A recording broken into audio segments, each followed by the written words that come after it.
और आसमान से बरसते शोले, प्रदेश में गर्मी का रेड अलर्ट। बता दें कि मौसम विभाग का बॉर्डर जिलों में हीटवेव का अलर्ट जारी किया गया है। अगले 3 दिन पश्चिमी राजस्थान में बढ़ेगा तापमान, तो वहीं कोटा, उदयपुर, जयपुर संभाग में आंधी बारिश की संभावना जताई गई है। तो वहीं श्रीगंगानगर का अधिकतम तापमान 46 डिग्री सेल्सियस दर्ज हुआ। तो वहीं चूरू, फलौदी, पिलानी का अधिकतम तापमान 45 डिग्री से अधिक दर्ज किया गया। गुलाबी नगरी का अधिकतम तापमान 43.3 डिग्री दर्ज हुआ। फिलहाल तेज गर्मी से राहत की कोई उम्मीद नहीं जताई गई है। और इस खबर पर ज्यादा जानकारी के लिए हमारे संवाददाता अनूप शर्मा हमारे साथ लाइव जुड़ चुके हैं। अनूप, राजधानी में जो है गर्मी का प्रकोप लगातार बढ़ता जा रहा है। मौसम विभाग ने भी अब रेड अलर्ट जारी कर दिया है, क्या कुछ पूरी जानकारी है?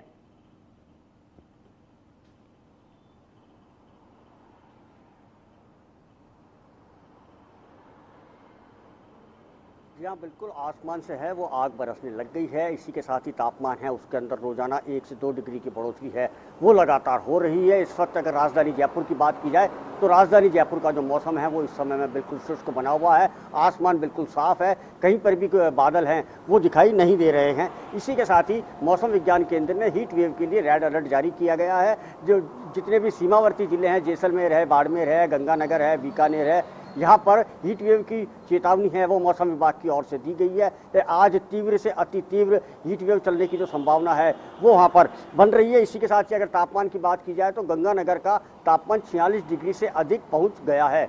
कुल मिलाकर के कहा जाए तो आने वाले दिनों के अंदर और अधिक गर्मी है वो सताएगी और पश्चिमी राजस्थान के अंदर गर्मी है उसके बढ़ने की सबसे ज़्यादा आशंका मौसम विभाग केंद्र की ओर से जताई गई है। इसी के साथ अगर बारिश और आंधी की बात की जाए तो आज कोटा, उदयपुर और जयपुर संभाग के कुछ जिलों के अंदर बारिश और आंधी का जो संभावना है वो मौसम विभाग की ओर से जताई गई है कि इन संभाग के जिलों के अंदर कहीं ना कहीं बारिश है और आंधी है वो हो सकती है। कुल मिलाकर के कहा जाए तो आने वाले दिनों के अंदर और अधिक गर्मी सताएगी। 25 तारीख से 25 मई से 9 तपा लगेगा। 9 तपा के अंदर जो तापमान है वो 50 डिग्री के लगभग और उससे अधिक होने की संभावना है वो जताई जा रही है।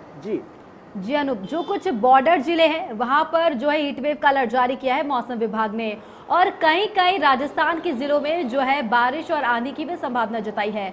ऐसे में बात करें राजधानी जयपुर की, तो जयपुर को लेकर के क्या कुछ अलर्ट जारी किया है?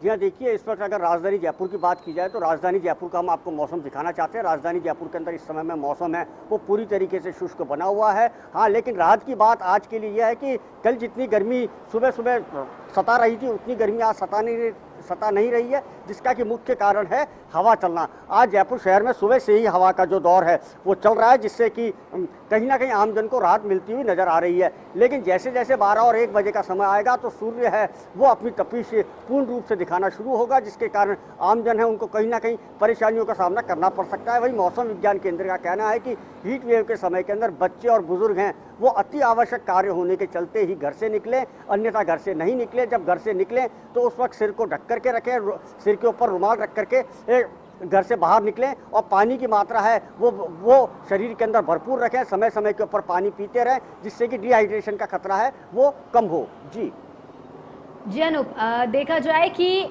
अप्रैल से ही भीषण गर्मी जो है राजधानी जयपुर में पड़ रही है, पूरे राजस्थान में पड़ रही है, और मई तक जो है बहुत ही बुरा हाल हो चुका है। तपिश इतनी ज़्यादा बढ़ चुकी है। ऐसे में बात हम अस्पतालों की कर ले तो क्या ऐसे में मरीजों की संख्या जो है बढ़ती हुई नजर आ रही है?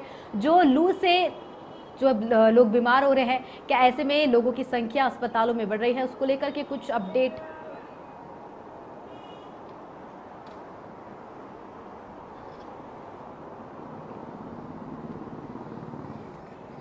जी हाँ, देखिए इस समय के अंदर गर्मी का जो प्रकोप है वो अधिक हो रहा है, जिसके चलते अस्पतालों के अंदर लंबी लंबी लाइनें वो साफ तौर के ऊपर देखी जा रही है। अगर बात की जाए तो और डिहाइड्रेशन की जो बीमारी है वो सबसे ज़्यादा इस समय के अंदर हो रही है, जो कि पानी की कमी के कारण हो रही है। और वही मौसम विज्ञान केंद्र का कहना है कि समय समय पर पानी पीते रहें, स्वच्छ पानी पिएं, स्वच्छ पेयजल का इस्तेमाल करें और जब भी घर से बाहर निकलें उस समय पानी की प्रचुर मात्रा पी करके घर से बाहर निकलें। समय समय के ऊपर छाछ है, दही है, लस्सी है और अन्य जो पेय पदार्थ हैं उनका सेवन समय समय पर करते रहें, जिससे कि डिहाइड्रेशन होने की जो संभावना है वो कम हो और अस्पताल मरीजों को नहीं आना पड़े। और इसी के साथ ही आप बताना चाहेंगे कि जयपुर के SMS अस्पताल सहित जयपुर अस्पताल और जितने भी अन्य जो अस्पताल है, कावटी अस्पताल है, गणगौरी अस्पताल है, सभी अस्पतालों के अंदर हीट वेव के लिए अलग से बेड की वहाँ पर व्यवस्था की गई है। अगर कोई मरीज हीट वेव का आता है तो उसका तुरंत उपचार शुरू हो, इसके लिए जो जितनी भी व्यवस्थाएं वो अस्पताल की ओर से पूर्ण कर ली गई हैं। जी जी अनुप, आपका बहुत बहुत धन्यवाद हमारे साथ जुड़ने के लिए, तमाम जानकारी साझा करने के लिए।